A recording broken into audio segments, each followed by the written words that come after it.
अफगानिस्तान के अंदर एक बादशाह गुजरिया, बहुत वड्डी बात। बादशाह का नाम सी अमीर दोस्त मुहम्मद। की नाम सी? अमीर दोस्त मुहम्मद, पठान सी। अफगानिस्तान की गल सुना रहे हैं। अफगानिस्तान के इलाके का वो बादशाह सी, उहदी राया सी, बहुत नेक बंदा सी। किसी ने उन्होंने आके अमीर दोस्त मुहम्मद ने कहा भी तेरे इलाके ते चढ़ाई हो रही है, फौजा आ गई ने, फलाने इलाके का बादशाह जिहड़ा ना वो तेरे को इलाका खोन लगा, उन्हें तेरे मुल्क ते चढ़ाई कर दी थी। उन्हें जो गल सुनी वो परेशान हो गया, है ही परेशानी वाली गल सी। उन्हें मशवरा किया अपने वजीरां दे नाल। उहदे बेटे ने उन्होंने मशवरा दिता। उहदे बेटे ने कहा भी अबू जान तुसी परेशान ना हो, तुसी कुछ लश्कर मैनू दिओ तो मैं उहदे मुकाबले वास्ते शहर तो बाहर जाना, उहदे नाल लड़ना वा, उन्हें शिकस्त हो सकता दे छड्डा, तो तुसी टेंशन ना लवो, परेशान ना हो। अमीर दोस्त मुहम्मद ने अपने पुत्र की निगरानी दे विच, सिपा सलारी दे विच फौजी भेजे, मुजाहिदीन भेजे कि तुसी उन्हां नाल जाके लड़ाई करो, उन्होंने अपने मुल्क के अंदर दाखिल होने देना कोई नहीं। ए हुण गल बड़ी तवज्जो नाल सुनने वाली, जो फायदा होवेगा गल दा। अच्छा जी, तो बेटा उहदा टुर गया, सिपाहियां नाल लै गए। चंद दिन गुजरे तो उहदा जिहड़ा सैकटरी सी ना, जिहड़ा खबरां खुबरां लैके आउंदा सी, वो बड़ा परेशान आया बादशाह दे दरबार। बादशाह बैठा सी, उहदी बीवी भी बैठी सी। बादशाह नूं कहन लगा कि बादशाह बुरी खबर सुनावा कि ना सुनावा। बादशाह ने कहा सुना, कोई गल नहीं।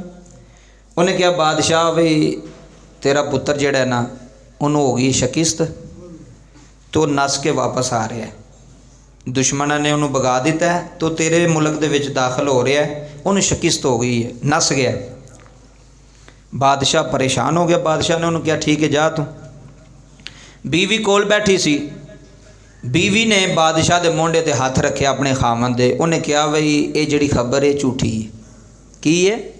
ऐसा गल सुनियो। बीवी कहन लगी ए जिहड़ी खबर आई है ना, अफवाह फैली है, ये झूठी खबर है। बादशाह कहन लगा वे तेनों भलीए नहीं पता, ये मेरा सैकटरी है, खबर शबरां इन्हें कभी झूठ बोलिया ही नहीं, कभी इंज दी खबर दी नहीं, तो अज वो किवें दवेगा? उन्होंने पक्की खबर मिली है तो मेरे तक पहुँचे।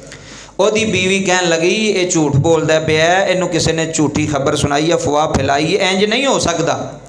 बादशाह ने अपनी बीवी वाल वेख्या, उन्हें कहा तू एडे वसूक नाल, एडे यकीन नाल किवें कह सकनी है कि यह खबर झूठी है?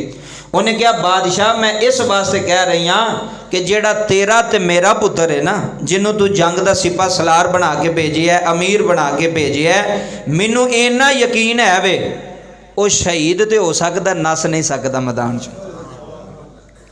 सुनी जे गल। अगली गल इस तो भी वड्डी जे, वो शहीद हो सकता जंग विच, मैं वो मननी हाँ, लेकिन वो कंड दे के मैदान चो नस सकता नहीं, ये मैं नहीं यकीन कर सकती। बादशाह नूं कहन लगी तू करना तो कर, ये मैं मां वां, मैं इस बात पर यकीन हरगिज़ नहीं करांगी। अच्छा, उन्हें कहा बई तेनू इन्ना किन्ना किवें यकीन है?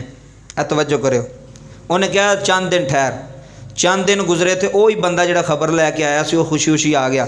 उन्हें कहा बादशाह मेरे को गलती हो गई है, तेरा पुत्र जंग जीत गया, तेरा पुत्र जंग जीत गया। वो पहली जड़ी सी ना अफवाह सी मेरे तक पहुँची सी, मैं तेरे तक पहुँचा छड़ी। बादशाह हुण हैरान हो गया, परेशान हो गया, जल्दी जल्दी अपनी बीवी को गया, कहन लगा तेन मुबारक होवे, तेरा पुत्र जीत गया, जंग जीत के आया। कहन लगा चल ए तो खुशी बड़ी है, तू मैनू राज दस कि तेनू किवें पता सी कि तेरा पुत्र जिहड़ा है वो कंड दे के नस सकदा नहीं, मैदान विचों नस सकदा नहीं, तो तू आख्या सी कि शिकस्त नहीं होवेगी, साडे पुत्र नू कामयाब ही होके आवेगा, ये वजह की है, इहदे विच राज की है? उहदी बीवी कहन लगी बादशाह मैं तेनू दसनी हाँ, वगरना मैं किसी नू नहीं सी दसना, तो तू मेरी जिंदगी विच अगू ना दसी किसी नू। बादशाह ने कहा ठीक है दस। हुण गल सुनियो बड़े कन्नां दी खिड़कियां खोल के। उहदी बीवी कहन लगी बादशाह गल लेवे कि जदों ये बच्चा जेड़ा अज मैदाने जंग विच है ना, यह गल सुनियो, ए जदों बच्चा मेरे पेट विच आया सी ना, तो मैं अल्लाह नाल एक वादा कीता सी, अल्लाह नाल एक वादा कीता सी। बादशाह कहन लगा वादा किहड़ा कीता सी? कहन लगी मैं अल्लाह नाल वादा कीता सी कि या अल्लाह ये बच्चा मेरे पेट विच आ गया, जिन्ना तक मेरे पेट विच रहेगा हराम ते हराम जिस लुकमे विच शुभा भी होवेगा ना कि हराम दा कि हलाल दा, मैं वो भी नहीं खावांगी। हराम तो है ही हराम है ना, शुभा जिहदे विच शक होवेगा कि इस चीज़ विच हलाल है कि हराम है, शक वाला लुकवा भी मैं अपने पेट विच दाखिल नहीं करांगी। उन्हें कहा बादशाह मैं उंज दी रोटी नहीं खाधी, मैं हराम दा लुकमा अपने पेट विच दाखिल होण नहीं दिता। जदों ये पैदा हो गया फिर मैं की कीता, उहदी बीवी बादशाह नूं कहण लगी कि मेरे कोल नुकरानियां भी सन, वो भी दुध पिला सकदी, लेकिन मैं इस बच्चे नूं किसी नूं दुध पिलाण दिता नहीं। बादशाह पता क्यों? बादशाह ने क्या दस? उन्हें क्या जदों भी मैं अपने बच्चे नूं दुध पिलाया ना, बगैर वुजू तो नहीं पिलाया। हाय हाय, बगैर वुजू तो, वुजू करके पाक हो के।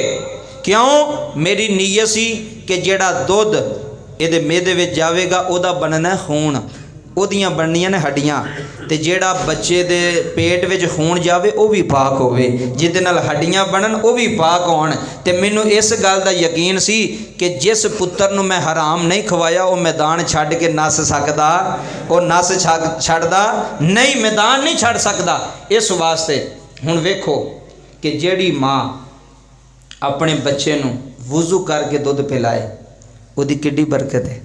मैं तुहानूं एक गल सुनाई है, हज़ारां बातां ने, बगैर वुजू तो भी तुसी पिया सकते हो, नपाक भी पियाई जांदियां ने जिन्हां नूं अकल मौत कोई नहीं, जिन्हां नूं शऊर कोई नहीं। ठीक है, बच्चा रोया दुध पिला छड़िया, ये एहतियात दीयां बातां हुंदियां ने, तकवे दी परहेजगारी दी बात हुंदी कि औरत कोशिश करे कि मैं पाकी दी हालत विच अपने बच्चों नूं दुध पिलावां, वुजू दी हालत विच अपने बच्चों नूं दुध पिलावां। वो दुध दा असर रहना सारी जिंदगी उस बच्चे ते, उहदी सोच ते, उहदे मेदे ते, उहदी ताकत विच असर रहेगा। अगर माँ खुद बेवुजू हो के नपाकी की हालत में बच्चों को दुध पिलाएगी तो बच्चे समझदार नहीं होने, उन्हें अम्मा बिन जुतियां ही मारनियां ने। इस वास्ते गल नूं समझो, औरत नूं चाहिए कि जदों भी बच्चे नूं दुध पिलाए पाक हो के, तहारत विच हो के पिलाए, उहदा फायदा होवेगा, उहनूं भी होवेगा तो उहदे बच्चे नूं भी फायदा होवेगा, सारी जिंदगी फायदा होवेगा। और अगली बात